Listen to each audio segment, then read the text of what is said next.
दो शब्द है, एक तो परमार्थ और एक स्वार्थ। इन दोनों की परिभाषा को अच्छी तरह से समझना होगा, तभी हम परार्थ और परमार्थ और स्वार्थ के अंदर डिफरेंस कर सकते हैं। स्वार्थ का अर्थ होता है निजी, व्यक्तिगत, अपने तक ही सीमित रहना, सेल्फ सेंटर्ड होना, यह स्वार्थ कहलाता है।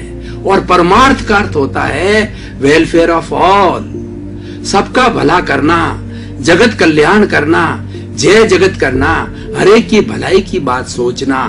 ये दोनों अलग अलग ध्रुव है, लेकिन व्यक्ति चाहे तो दोनों ध्रुवों तक पहुंच सकता है। स्वार्थ जरूरी है, क्योंकि हमारा शरीर है, हमारा परिवार है, हमारा घर है, बाल बच्चे हैं, समाज है, देश है, सब जगह हमने कुछ न कुछ योगदान करना होता है। स्वार्थ जरूरी है, स्वार्थ के बिना गृहस्थी नहीं चलती है। अगर स्वार्थ ना हो तो ये संसार चले ही नहीं। लेकिन स्वार्थ सीमा तक होना चाहिए। जब हमारा भरण पोषण हो गया, जब हमारा रोटी कपड़ा मकान शिक्षा चिकित्सा आराम से पूर्ण हो जाती है, तो हमें इस दायरे से आगे निकलना चाहिए। और वह दायरा होता है परार्थ का दायरा होता है। परार्थ का अर्थ होता है live and let other live. मैं भी जीऊं और सभी जिए, मैं भी आराम से रहूं, मेरा पड़ोसी भी आराम से रहे, मेरा हर भाई आराम से रहे, सुख से रहे, और मैं उनके कल्याण में, उनके सहयोग में, उनके परोपकार के अंदर कुछ न कुछ भागीदार बनूं।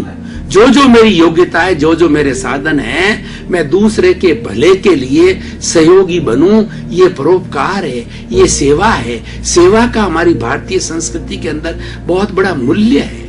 जो व्यक्ति सेवा करता है वह पूजनीय होता है, वंदनीय होता है, स्तुत्य होता है, और हमेशा अपनी यादगार छोड़ जाता है। जो सेवा करते हैं, परोपकार करते हैं, परार्थ और परमार्थ के अंदर जीते हैं, उन लोगों को हमेशा हमेशा के लिए याद किया जाता है। वो लोग अमर हो जाते हैं, वो इस दुनिया के अंदर अपनी एक छाप छोड़ के जाते हैं। अभी मैं आज का ही किस्सा बताऊं कि हमारे भारत के राष्ट्रीय संत तरुण सागर जी बड़े क्रांतिकारी थे।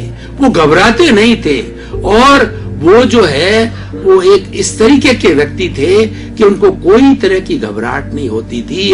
और चाहे एमएलए हो, चाहे एमपी हो, चाहे विधानसभा हो, चाहे कितना ही बड़ा प्लेटफॉर्म हो, खुल करके बात करते थे। समाज की बुराई पर बात करते थे। तो उन्होंने कड़वे प्रवचन कई पुस्तकें लिखी है, जो कि गिनीज बुक की जो है के अंदर उसको अवार्डेड है, वो रिकॉर्डेड है।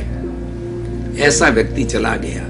उस व्यक्ति की यादगार में कितने लोग एकत्रित हुए, और कितने लोगों ने उनको श्रद्धांजलि दी, और कितने लोगों ने उनके अंतिम दर्शन किए।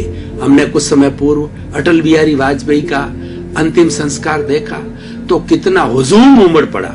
ये क्यों होता है कि उन्होंने परार्थ का जीवन जिया, उन्होंने परमार्थ का जीवन जिया, उन्होंने समाज के लिए कुछ किया, इसीलिए लोग उनकी तरफ उमड़ पड़े, और वो हमेशा हमेशा के लिए याद किए जाएंगे। स्वामी विवेकानंद, दयानंद सरस्वती, भगवान महावीर, भगवान राम, भगवान कृष्ण, और हमारे चैतन्य प्रभु, हमारे कबीरदास जी, तुलसीदास जी, ऐसे ऐसे महान लोग हुए हैं जिनकी सैकड़ों जन्म जयंती आज तक मनाई जाती है। एक साधारण व्यक्ति की तो नहीं मनाई जाती है। इसका कारण यह है कि उन्होंने समाज को दिया, समाज से बहुत कम लिया और बहुत ज्यादा दिया, कई गुना दिया।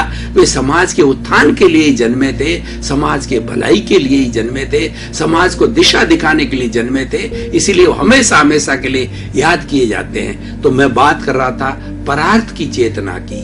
परार्थ की चेतना अच्छी चेतना होती है, और मात्र स्वार्थ की चेतना क्या होती है? मैंने पिया, मेरे बैल ने पिया, कुआं ढहे तो ढहे। यानी वो केवल अपने तक ही सीमित रहता है, उस दायरे से जीवन भर वो बाहर नहीं आता है। वो 5 इंद्रियों के सुख में रहता है, अपने परिवार में रहता है, ईट ड्रिंक बी मैरी करता है, खाना पीना मौज शौक ऐश आराम करता है, और उसको दूसरी चीज से कोई लेना देना नहीं होता है।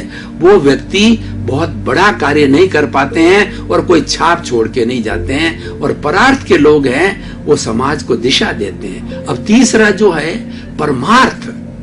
परमार्थ का अर्थ होता है कि दूसरों के लिए जीना, तरुवर फल नहीं खात है, सरवर पिए न पान, कबीर धरा ये शरीर परमारथ के काज। यानी कुछ लोग ऐसे होते हैं जो जब जन्म लेते हैं तो परमार्थ के लिए निकल पड़ते हैं, वो सन्यासी बन जाते हैं या अपना सारा जीवन जो है समाज को अर्पित कर देते हैं। वो ब्याह नहीं करते, शादी नहीं करते और वो गृहस्थी में भी नहीं फंसते और सारा जीवन हर क्षण समाज के भले के लिए, समाज की सेवा के लिए, समाज को दिशा दिखाने के लिए, समाज में व्याप्त बुराइयों पर कटाक्ष करने के लिए वो लोग जन्म लेते हैं और जन्म लेकर के बहुत बड़ा समाज का उत्थान करते हैं। तो भाई और बहनों, स्वार्थ से परमार्थ ऊपर है, ये ऐसा एक विषय है कि उस विषय को आज हम अगर समाज के सामने लावें, समाज के लोगों तक इस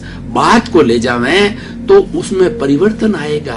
लोग स्वार्थ की वृत्ति को छोड़ेंगे। ये जितनी सत्संग होती है, ये भगवान की बात कही जाती है, ईश्वर प्राणिधान की बात कही जाती है, और उससे हमको क्या लाभ होता है? उससे हमको लाभ ये होता है कि हमारा जो मनुष्य जीवन है केवल स्वार्थ तक सीमित नहीं रहना चाहिए।